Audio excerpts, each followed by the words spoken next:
Parfait. Donc, bienvenue tout le monde. Ravi de vous compter parmi nous.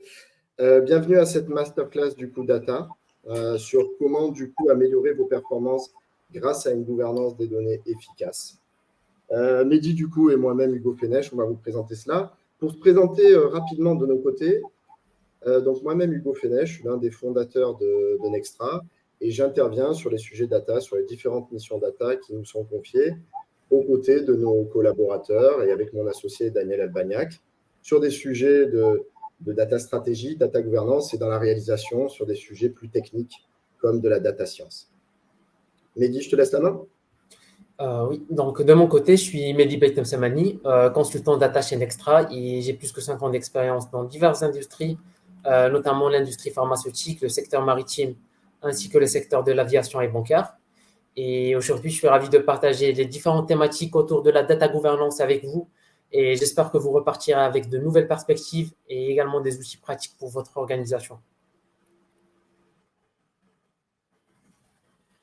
Allons-y pour l'agenda. Du coup, en agenda, on vous propose du coup tout d'abord de faire une introduction sur la gouvernance des données, poser certaines définitions. Ensuite, on parle de gouvernance, donc bien évidemment, on va avoir des principes, des règles, des processus et des responsabilités qui sont associés. Mehdi vous fera un zoom ensuite sur la partie défi de la data gouvernance. Ensuite, on va avoir toute la partie outillage. On va voir qu'il y a des outils dédiés. On va faire le distinguo entre aussi les outils qui permettent de gérer les données plus que de les gouverner. Une approche de mise en œuvre. Comment vous lancer dans la data gouvernance ou améliorer votre démarche existante. Et enfin, on conclura du coup avec des facteurs clés de succès. Mehdi, je te laisse pour l'introduction. Merci Hugo. Donc, après l'aperçu de l'agenda, nous allons attaquer le cœur de cette masterclass. Donc, dans un premier temps, nous commencerons par démystifier ce qu'est la gouvernance des données. Certes, c'est un concept qui peut sembler intimidant, mais je vous assure qu'il est essentiel pour toutes les organisations, quelle que soit leur taille.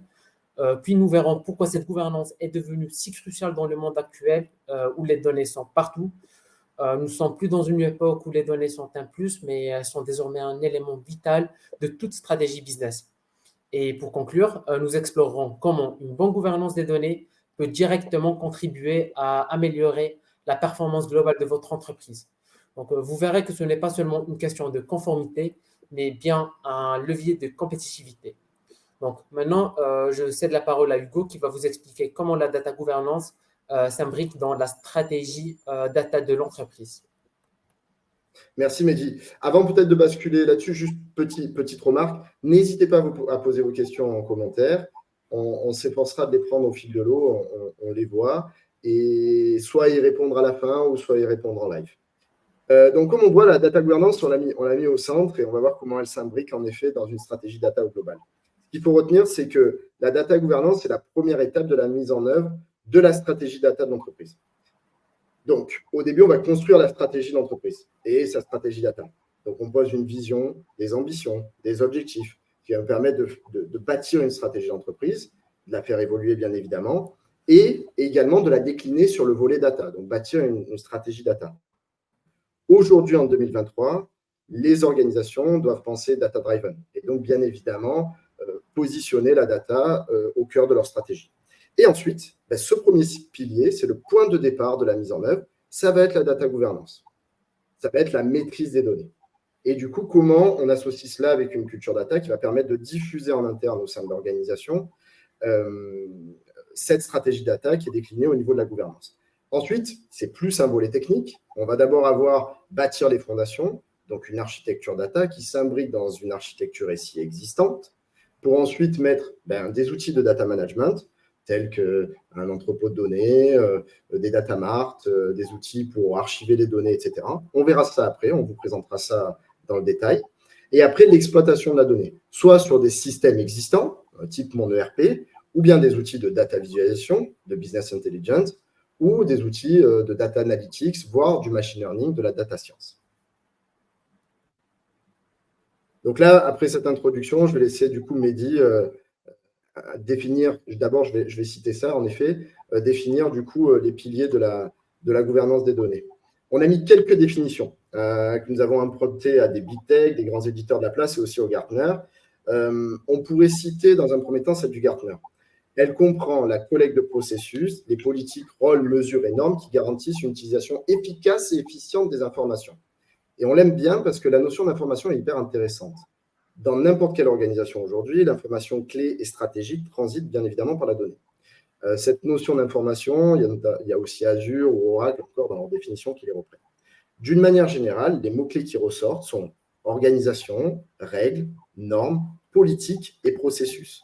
On retrouve ensuite, notamment dans la définition d'SAP ou de Google Cloud, des notions autour du cycle de vie de la donnée, c'est-à-dire comment la donnée évolue dans son temps, tels que les mots stockage, manipulation, accès, suppression, acquisition, utilisation de la donnée.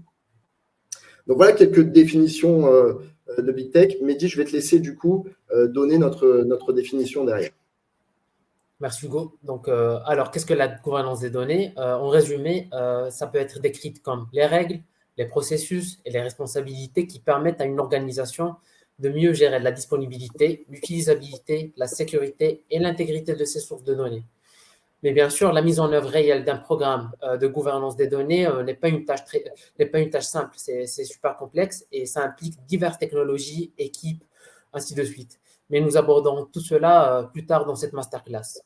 Donc maintenant, on va juste vous donner un petit aperçu concernant les règles. Donc ça précise des aspects comme la durée de conservation des données, le remplacement, stockage qui a accès. Concernant les processus, on peut trouver des éléments tels que les méthodes pour demander des données spécifiques, les processus pour garantir la mise à jour et également la sécurité des données. Quant à la responsabilité, ça englobe des aspects tels que la répartition des responsabilités pour chaque donnée au sein de l'entreprise, qui prend les décisions concernant l'utilisation de telle ou telle source de données, ainsi de suite. Donc, dans les prochaines minutes, nous allons détailler chacune de ces briques.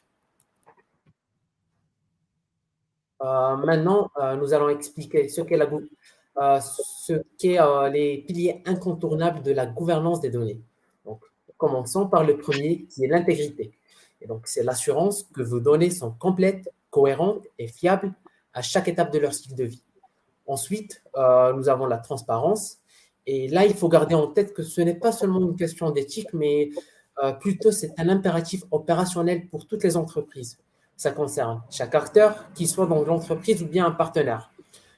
Il a le droit de savoir d'où proviennent les données, comment elles sont traitées et comment elles sont utilisées pour la prise de décision. Pour le troisième pilier, on va mettre l'accent sur la responsabilité. Et donc, ici, ce n'est pas juste une question de désignation des rôles, mais c'est surtout un engagement à tous les échelons de l'entreprise. Du coup, si une erreur survient dans les données, il faut savoir qui est responsable et quels sont les mécanismes de rectification. Et quant au quatrième pilier, il s'agit de la sécurité. Et on ne parle pas seulement de cryptage ou bien de pare-feu. Non, il s'agit d'un environnement sécurisé, holistique, qui veille autant aux menaces externes qu'aux failles internes, comme des erreurs de configuration ou bien des fuites de données. Et enfin, la conformité.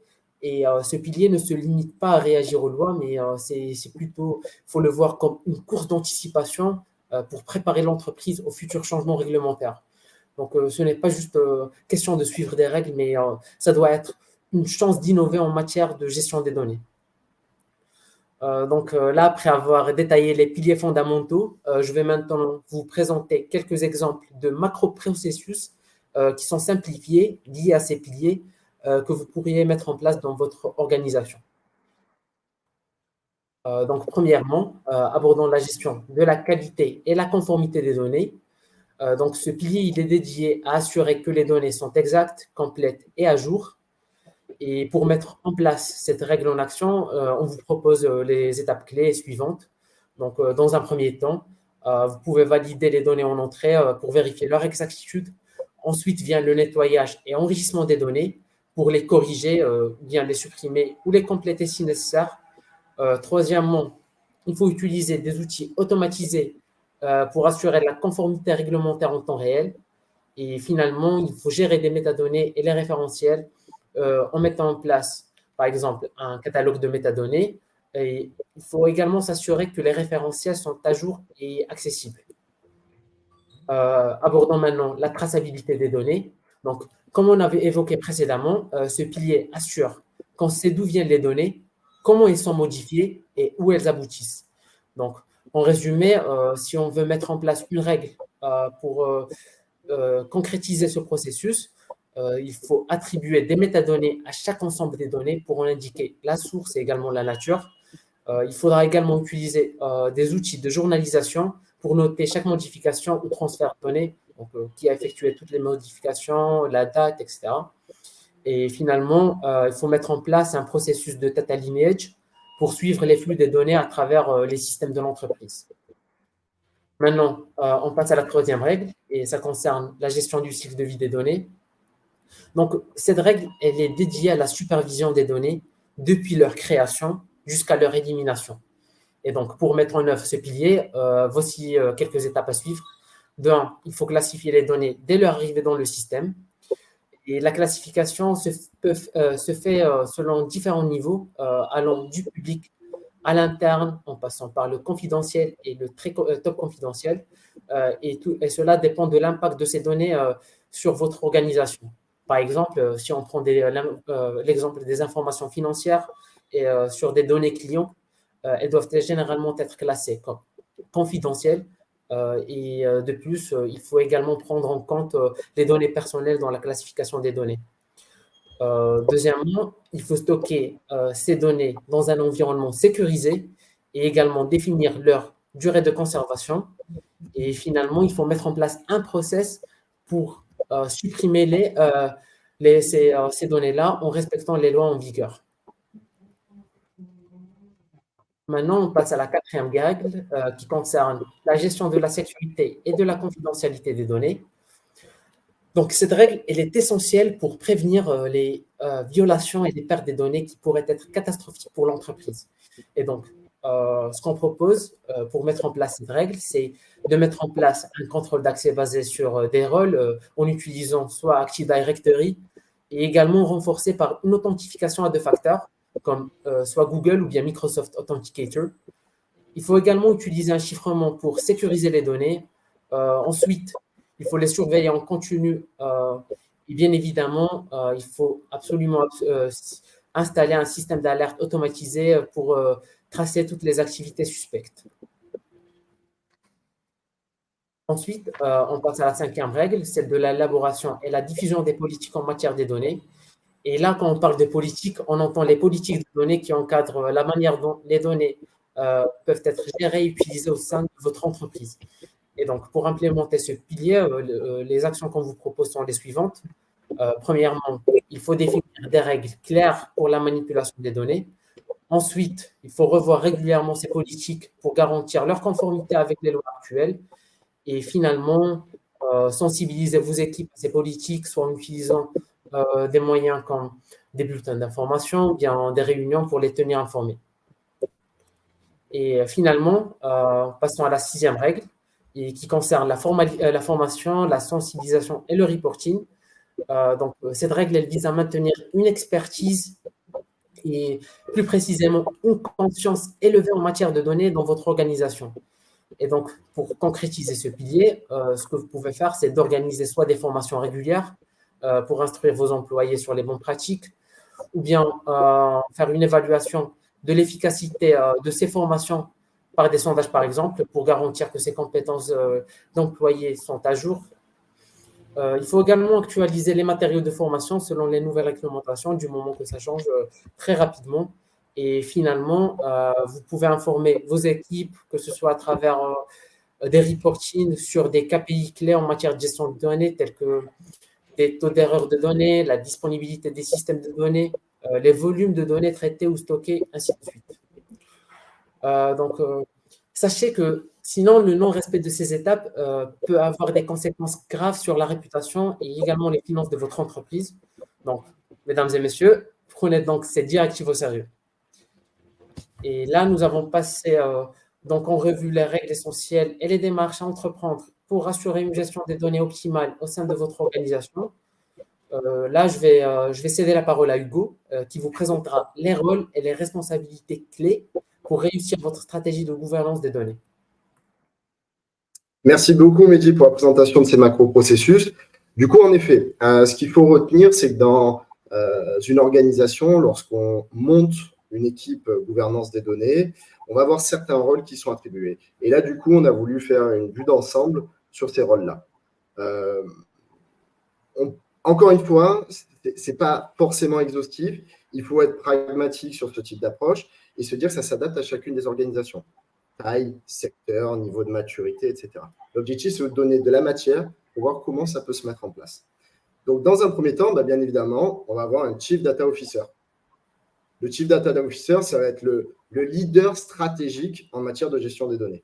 Donc, il interagit aussi sur le pendant de l'exploitation des données. Mais généralement, on retrouve la gouvernance des données sous son rôle.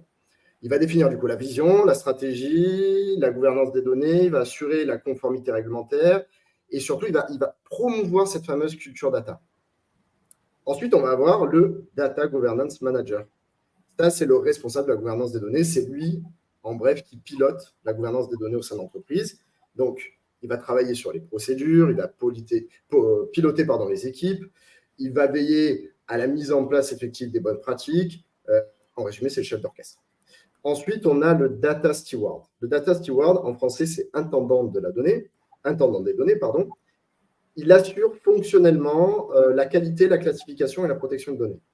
Donc, il va piloter la correction des erreurs et gère les métadonnées en collaboration avec le data owner qu'on verra juste après. Voilà, c'est fonctionnellement. Ensuite, on a le data custodian. Le data custodian, il est chargé de la mise en œuvre technique, cette fois-ci, et opérationnelle des politiques et procédures définies en collaboration avec le data steward et le data owner. Donc, il assure le stockage, la sécurité des données, il gère l'accès technique aux données en fonction des directives du data owner, il met en œuvre des sauvegardes, les procédures d'archivage, etc., etc. Il va collaborer aussi avec d'autres équipes techniques, des équipes d'architectes data, des équipes cybersécurité. Voilà, c'est le référent technique. Donc, on insiste un petit peu. Data Steward, ses responsabilités sont principalement axées fonctionnelles sur la qualité et la conformité des données. Et après, de l'autre côté, Data Custodian, les responsabilités sont techniques. Ensuite, on en a parlé déjà, il y a le Data Owner. Le Data Owner, c'est généralement un référent métier. C'est le référent métier. Il a la responsabilité ultime des données de son périmètre et il va décider de comment elles doivent être utilisées et protégées. Je vous donne un exemple. Si vous devez lancer un projet de data visualisation ou de machine learning, si on pousse un peu le sujet un peu loin, on va devoir demander au data owner l'accès à cette donnée, pour quelle utilité, quelle exploitation, comment on va la transformer, quel va être son nouveau cycle de vie, etc. Et donc avoir une approbation de sa part. Il est vraiment le garant au sein de l'organisation du périmètre de la donnée. Ensuite, on a bien évidemment tous les utilisateurs.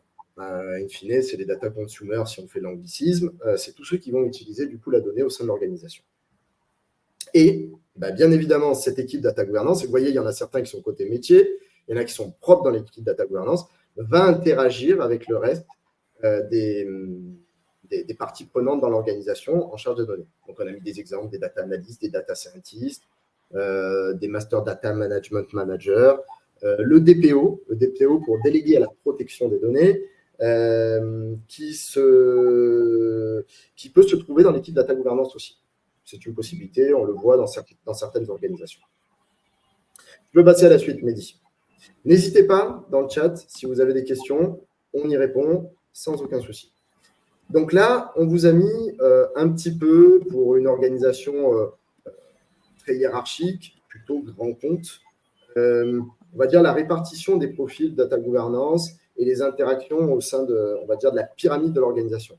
Au niveau exécutif, bien évidemment, au COMEX, on peut avoir le DSI, éventuellement le CDO, si c'est vraiment une organisation très data-driven, qui va sponsoriser, planifier les activités stratégiques de la gouvernance des données en collaboration avec l'équipe data governance. On va avoir en dessous la partie stratégie, donc on peut retrouver de nouveau le CDO, on va retrouver des VP, le Data Governance Manager, des responsables métiers. Donc, c'est vraiment au niveau stratégique. Donc, ils vont valider les décisions stratégiques et les faire exécuter opérationnellement derrière. Niveau tactique, c'est le Data Steward. Fonctionnel, vous vous souvenez. Et opérationnel, on a le Data Custodian. C'est un peu, Mehdi, tu peux mettre le takeaway, le modèle à l'état de l'art pour un corporate, pour une grande organisation. Et donc, si on passe à la slide d'après, ce qu'on a voulu aussi, c'est que très souvent, ces modèles-là sont montrés dans des grandes organisations. Les grosses sociétés s'équipent d'équipes data gouvernance de plus en plus. Et après, on voulait aussi faire le parallèle, comment se dire, dans une PME, au sein d'une PME ou au sein d'une ETI, comment mettre ça en œuvre par rapport à ces différents rôles que l'on a vus. Le Chief Data Officer, généralement, ça peut être soit le DSI, soit le responsable de la transfo s'il y en a un dans la société. Mais voilà, ça va être un niveau assez haut dans l'organisation. Le Data Governance Manager, on va le mettre au niveau on va mettre un responsable au sein de la DSI. Ça reste quand même un sujet data. Donc, dans une PME, on peut le mettre du côté DSI. Bien évidemment, ces règles, elles ne sont pas établies. C'est une bonne pratique, c'est ce que l'on voit généralement. On peut tout à fait les adapter en fonction de l'organisation, du pragmatisme. Data Steward, ça va être généralement un membre de la DSI de nouveau ou un analyste métier, type business analyst, MOA. Le data custodian, ou les data custodians, ça peut être des administrateurs système ou réseau au sein de la DSI du coup. Les data owners, ça va être les responsables de chacun des départements. On peut imaginer du coup le directeur commercial qui est en charge des données clients, par exemple, pour donner un exemple. Et le data protection officer, on le retrouve généralement au sein également des DSI ou un responsable de la conformité si nous en avons un au sein de l'organisation. Voilà, on trouvait ça intéressant de vous faire ce parallèle-là. N'hésitez pas de nouveau si vous avez un commentaire ou une question. Par rapport à ça, ce qu'il faut retenir, et on le verra dans la démarche de mise en œuvre, c'est que pour initier cette gouvernance des données, c'est un projet à part entière. On vous donnera quelques clés après. Et une équipe dédiée, du coup, doit être confectionnée pour bâtir cette gouvernance des données. Et ensuite, il y a tout un sujet de formation, sensibilisation et communication. On rentre toujours sur le volet de la culture data à insuffler derrière. Ouais, j'espère que ça vous apporte des éclairages. Mehdi, du coup, je te laisse continuer sur la partie défis et solutions de la gouvernance des données avec les défis majeurs que l'on peut rencontrer lorsqu'on met en place ce type de démarche. Merci Hugo pour tous ces insights. Donc, passons maintenant aux défis rencontrés en matière de gouvernance des données. Nous allons en aborder quelques-uns qui sont particulièrement importants. Donc, premièrement, nous avons l'évolution constante des réglementations et ceci représente un véritable casse-tête. Peut-être vous vous demandez pourquoi. Donc, c'est tout simplement parce que les législations varient d'un État à l'autre et sont constamment mises à jour. Donc, il est indispensable de mettre en place une veille réglementaire efficace et donc vous aurez besoin d'une équipe dédiée et d'outils automatisés pour garantir la conformité de votre entreprise. Deuxièmement, le deuxième challenge, c'est le manque de compétences spécialisées et ce qui peut représenter un réel obstacle pour votre organisation. Et ce qui aggrave ce problème, c'est principalement la pénurie de talents en gouvernance des données et également le niveau insuffisant de formation et de sensibilisation. Donc, afin de combler ce vide, vous pouvez envisager soit des programmes de formation ou bien désigner des data champions et n'hésitez pas à recruter des experts. Troisièmement, vous ne devez jamais sous-estimer la complexité de la gestion des données. Et vous savez quoi, ce qui rend cette tâche si ardue, c'est l'hétérogénéité des sources de données et également l'évolution constante des formats. Et donc, pour surmonter cet obstacle, une mise en œuvre de solutions de data management ainsi que l'adoption de normes universelles sont indispensables. Et enfin, l'intégration technologique qui demeure un point très, très sensible. Et ce qui nous empêche d'avancer, c'est l'interopérabilité des systèmes et également la nécessité de moderniser les outils existants. Donc, face à cela, nous vous recommandons soit d'opter pour des plateformes intégrées de gestion des données ou bien d'envisager des solutions modernes de middleware pour faciliter les échanges entre vos différents systèmes.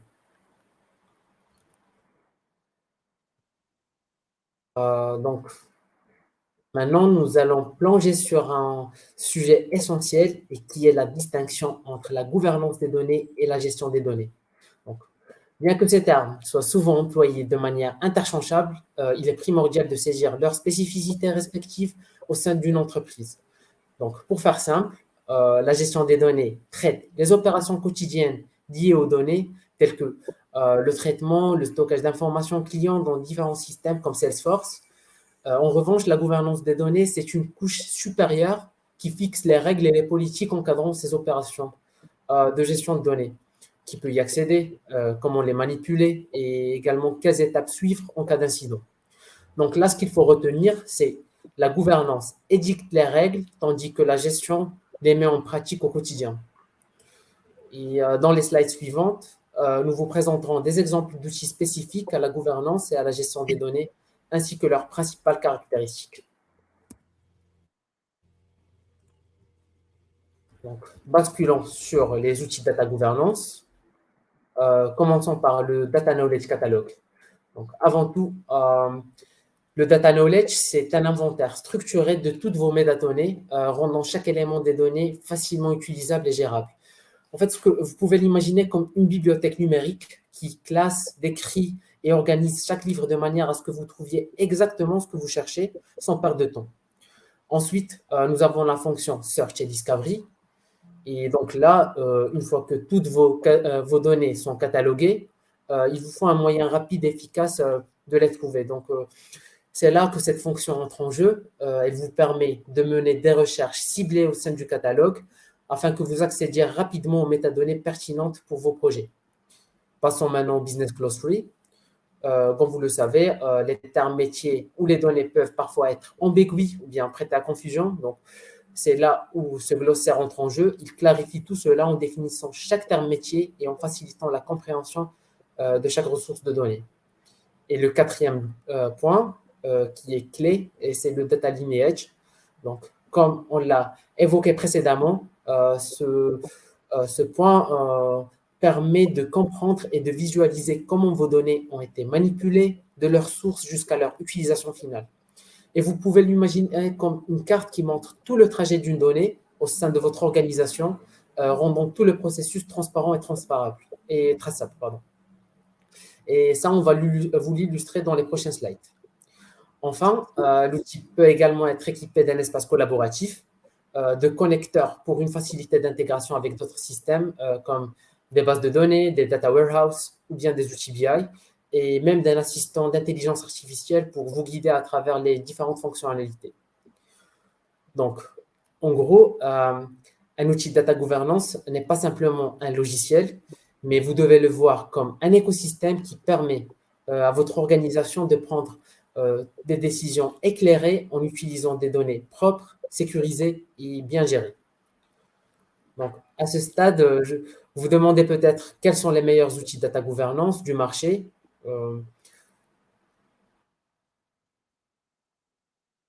Donc là, on s'est penché sur une étude benchmark basée sur des données de Gartner et voici ce qu'on a découvert.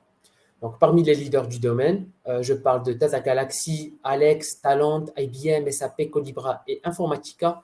C'est Data Galaxy qui sort du lot. Mais là, attention, ce n'est pas du tout si simple. On parle de performance, mais il faut aussi considérer d'autres facteurs tels que le prix et les fonctionnalités. Donc, avant de plonger, assurez-vous de faire une étude globale qui colle vraiment aux besoins de votre entreprise. Et un autre point, je précise, pour que ce soit très, très clair, on n'a pas de partenariat avec cette entreprise. Notre but, c'est vraiment de vous donner les clés pour faire le meilleur choix possible. Donc là, après avoir exploré les géants du secteur selon Gartner, il est temps de vous présenter quelques alternatives open source. Donc, si vous avez un budget serré, je vous conseille de jeter un œil à Apache Atlas et à Mutsen. Ce sont des outils open source qui constituent un point de départ solide pour votre stratégie de data governance. Et pour ceux qui sont déjà plongés dans l'univers Microsoft, vous pouvez jeter un coup d'œil sur Azure Purview. C'est une option à considérer sérieusement. Certes, l'outil est payant, mais son modèle de paiement à l'utilisation le rend plus abordable. Et en plus, il a d'autres caractéristiques qui sont super intéressantes, telles qu'une intégration fluide avec les autres produits Microsoft. Et cela fait de lui une solution complète qui couvre tous les besoins allant du stockage à la BI. Donc là, on va vous présenter un exemple de data lineage. Cette démarche que vous voyez sur l'écran cartographie tout le cycle de vie complet d'une donnée, depuis son système d'origine jusqu'à son utilisation finale, en traversant les différentes étapes et infrastructures, telles que les systèmes, les tables, les data warehouses et les data marts. Donc, l'avantage du data lineage, c'est qu'elle aide tout le monde en entreprise, que ce soit des chefs qui leur permettent de clarifier d'où viennent les données, comment elles sont utilisées, ce qui leur aide à prendre de meilleures décisions. Et concernant ceux qui gèrent les données au quotidien, ça simplifie le travail en cas de souci. Donc, en gros, le data lineage rend les données plus transparentes et fiables pour tout le monde. Maintenant, je vais céder la parole à Hugo qui va vous présenter les différentes catégories d'outils de gestion de données. Merci Mehdi. Une petite remarque sur la partie data lineage, c'est que c'est une fonctionnalité parmi les outils de data governance, une nouvelle fois, comme l'a bien expliqué Mehdi, qui permet notamment de gérer les problématiques de multiréférentiel parfois sur une donnée. Le fait d'avoir cette cartographie éclatée des données permet de mieux s'y retrouver et d'identifier dans l'organisation le fait qu'un KPI est calculé de différentes manières à partir de différentes sources de données, etc., etc. Ça, on le rencontre chez nos clients et donc c'est un retour d'expérience qu'on peut vous donner. Voilà, là c'est une vue un peu d'ensemble des outils de gestion de la donnée. Certains, vous revoyez Alation ou Colibra, qui étaient par ailleurs des outils de gestion de données, mais parce que ce sont des fonctionnalités qu'ils peuvent offrir autour de cela. Mais dans les outils de management de la donnée, on va retrouver bien évidemment l'entrepôt de données, le lac de données, tout ce qui est data mart ensuite, la création de data mart, généralement qui découle de l'entrepôt de données, des outils dédiés à l'archivage et à la sauvegarde. Voilà, c'est une vue qui est assez complète. Peut-être qu'elle peut être agrémentée, certains peuvent être condensés, mais c'est les différentes familles d'outils de gestion de la donnée que l'on peut retrouver.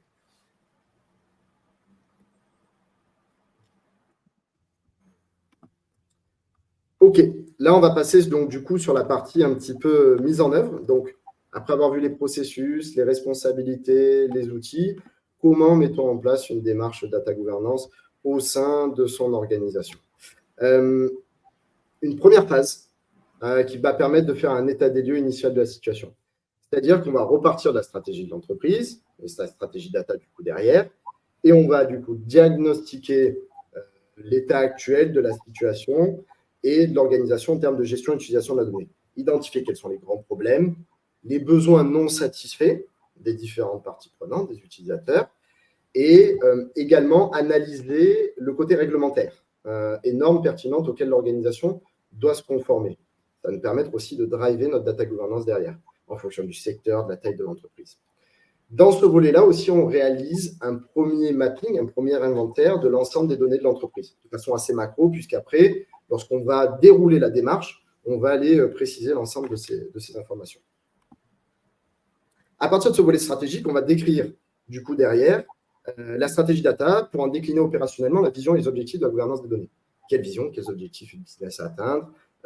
Naturellement, les premiers cas d'usage, les premiers périmètres là où on va déployer notre gouvernance des données vont jaillir lorsqu'on va poser ces bases. Ensuite, il faudra créer un comité de gouvernance. Donc, grosso modo, c'est le comité projet qui va permettre de pouvoir mettre en œuvre la gouvernance des données à l'échelle de l'organisation. C'est à ce moment-là qu'on va chercher du sponsorship aussi, qui va permettre de mobiliser les parties prenantes sur l'ensemble du projet.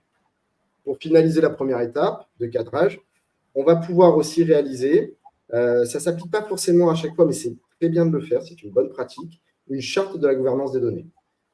En bref, elle synthétise les missions et responsabilités de chacun dans le projet et elle va être itérée, agrémentée tout au fil du projet pour créer la charte finale à la fin, qui reprend les objectifs généraux de la gouvernance des données, etc. etc. La phase 2, ça va être la phase du coup d'élaboration. C'est là où on va définir les rôles et responsabilités. Donc, on va vraiment se dire, OK, quels sont les data owners au sein de mon organisation? Où sont les data custodians? Où sont les data stewards, etc.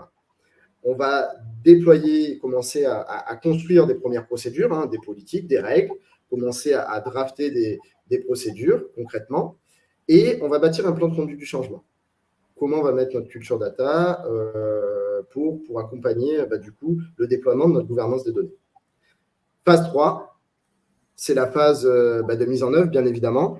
Donc, par rapport à l'existant des outils, là, il va y avoir la cartographie fonctionnelle de mes outils et techniques, savoir est-ce qu'ils répondent ou pas à mon besoin en fonction de la taille de mon organisation.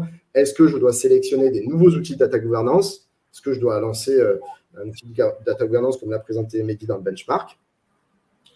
Ensuite, on va lancer avec des projets pilotes, des premières entités, notre gouvernance des données qu'on a définie en phase 2.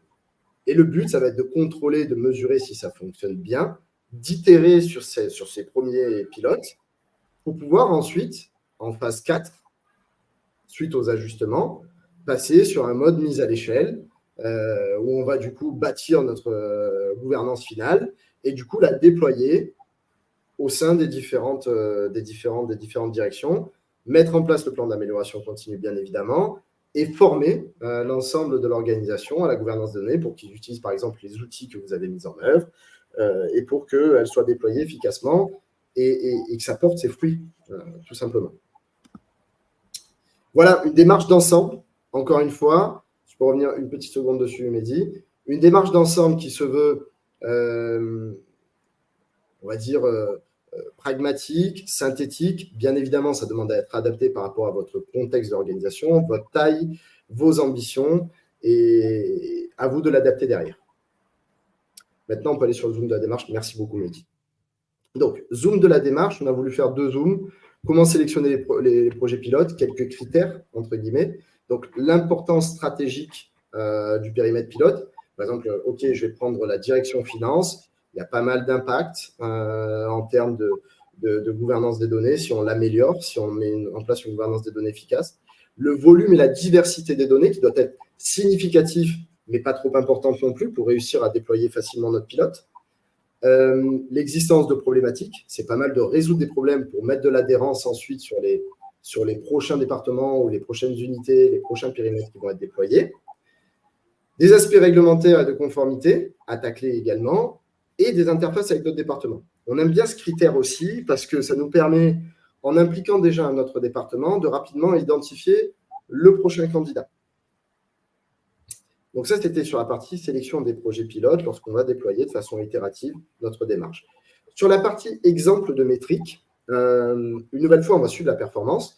D'une part, la performance projet, donc du déploiement de notre data governance. Donc là, on a mis par exemple le nombre de départements, unités intégrées, le suivi du déploiement des outils à l'échelle de l'organisation, le nombre de politiques et procédures établies sur le total des procédures cibles. Voilà, c'est ce type de KPI projet assez classique, mais adapté en fonction du sujet. Et la deuxième typologie de KPI, c'est plus quand on est dans un mode run. Notre gouvernance des données a été déployée, on est dans une phase d'amélioration continue. Donc, c'est par exemple le pourcentage de données non classifiées. Mehdi a expliqué ce qu'était la classification juste avant. Le taux de redondance des données entre 2 systèmes, etc. Le taux d'accès non autorisé, le taux d'adoption des politiques, etc., etc. Vous imaginez bien qu'on peut en avoir beaucoup plus. L'objectif, c'est d'en sélectionner les pertinents pour suivre, bien évidemment, l'efficacité de notre gouvernance des données et le travail de l'équipe DataGoo, comme on dit. Là, on vous a mis quelques briques clés, quelques idées également, quelques tips pour pouvoir insuffler une culture data au sein de votre organisation. C'est un mix entre des tips et des facteurs clés de succès. Donc, engagement à la direction, toujours pareil, sponsorship. Avoir une équipe change data qui est formée à la data et qui sait faire du change, qui permet d'aider au déploiement de cette culture data au sein de notre organisation et de l'adoption des outils, etc. Les choses qu'on voit pas mal et qui est assez intéressant, c'est d'organiser par exemple des data days, c'est-à-dire réussir à montrer ce qui est, enfin, expliquer ce qu'on vient de faire, expliquer ce qu'est une gouvernance des données dans son organisation, pourquoi c'est bénéfique, à quoi ça sert, faire des petits démonstrateurs autour de cas d'usage en collaboration, par exemple, avec une équipe de data science. On peut imaginer des choses comme ça. Ça permet de mobiliser les parties prenantes et de faire prendre conscience du bénéfice de mettre une bonne gouvernance des données au sein de l'organisation. Un data lab, ça rentre dans le même sujet, c'est pouvoir expérimenter sur le périmètre de données ce qu'est le data lineage, quelle est sa proposition de valeur, etc. Voilà, nommer des data champions, faire des programmes de formation sur mesure et avoir bien évidemment des outils adaptés. Donc, bien évidemment, ce n'est pas choisir le premier du Gartner, comme vient de vous le montrer tout à l'heure, c'est de bien choisir son outil, bien s'outiller en fonction des besoins de l'organisation, pour qu'il y ait de l'adoption derrière de vos utilisateurs. Assez classique. Ok, on peut basculer du coup sur... on arrive à la fin de cette masterclass. On vous présente du coup les facteurs clés de succès à la suite du coup de la mise en place de cette démarche data gouvernance. On ne les a pas vus tout au long de la masterclass. Ça va être beaucoup de rappels. Mehdi, je vais te laisser démarrer et je bouclerai derrière. Donc, passons maintenant à la cerise sur le gâteau. Donc, ce qui fait la différence entre le succès et l'échec de votre initiative en matière de data gouvernance, bien sûr, ce sont les facteurs clés de réussite. Donc, premièrement, un leadership engagé, il est indispensable. Et plus concrètement, la haute direction doit non seulement comprendre, mais aussi s'investir dans la data gouvernance. Deuxièmement, il faut se focaliser sur les objectifs et des KPI clairs qui sont alignés avec la vision et la stratégie globale de l'entreprise. Et ceci permet d'assurer que tout le monde sait ce qu'il a à faire. Troisièmement, on parle de l'architecture et d'intégration. Donc, il vous faut une infrastructure non seulement robuste, mais également sécurisée. Et il ne faut pas oublier qu'elle doit être en phase avec les normes industrielles européennes pour véritablement soutenir vos efforts en matière de gouvernance des données. Et enfin, n'oubliez pas la conformité et la réglementation. Donc, euh, sur ce facteur, il faut vraiment ne pas les voir comme des obstacles, mais plutôt un cadre qui standardise les actions et également améliore continuellement les processus. Et en faisant ça, vous servez à la fois l'objectif de la conformité et également la démarche de l'amélioration continue. Donc, Hugo, je te laisse prendre la relève pour aborder des autres facteurs clés. Très bien. Donc, sur la partie collaboration et culture, vous l'avez bien compris, la data gouvernance, ça doit être une équipe qui est transverse, qui est surtout pas silotée, qui doit du coup collaborer avec différents départements, notamment des data owners que l'on va retrouver dans chacun des départements, les data champions que l'on peut nommer aussi au sein des départements et jouer ce rôle un petit peu transverse, tour de contrôle par rapport à une data gouvernance qui serait bâtie derrière. La gestion du changement, à ne pas négliger, parfois on l'oublie dans les projets, c'est primordial. Lorsqu'on veut mettre en place une gouvernance des données au sein de son organisation, il ne faut pas négliger ce point-là. Et après, ressources et compétences, bon, ça coule de source, mais bien évidemment, il faut monter une équipe compétente, ou qui s'est formée, ou qui... On ne peut pas partir from scratch, et il y a une nécessité quand même d'avoir du recrutement derrière, avec de l'efficacité pour déployer quelque chose qui soit cohérent par rapport à votre organisation et bien adapté. Voilà, c'était la dernière slide de notre masterclass d'aujourd'hui autour de la gouvernance des données. J'espère que vous avez appris pas mal de choses, que vous soyez à un stade où vous voulez vous lancer dans la mise en place d'une gouvernance des données au sein de votre organisation, ou que ça commence, ça démarre, ou à un stade avancé, que vous ayez appris quand même quelques éléments nouveaux. N'hésitez pas à nous solliciter sur le sujet. Si vous avez des questions, Mehdi et moi-même, on reste disponibles, notamment sur LinkedIn, si vous avez des questions sur le contenu. Le support, la vidéo sera diffusée du coup sur notre académie auquel vous pouvez avoir accès en ligne à partir de notre site Nextra, en vous loguant, et où vous retrouverez du coup l'ensemble du contenu des masterclass précédentes, des formations spot qui sont réalisées du coup sur différentes thématiques, en plus des masterclass, et différentes matières qui sont très utiles sur le sujet.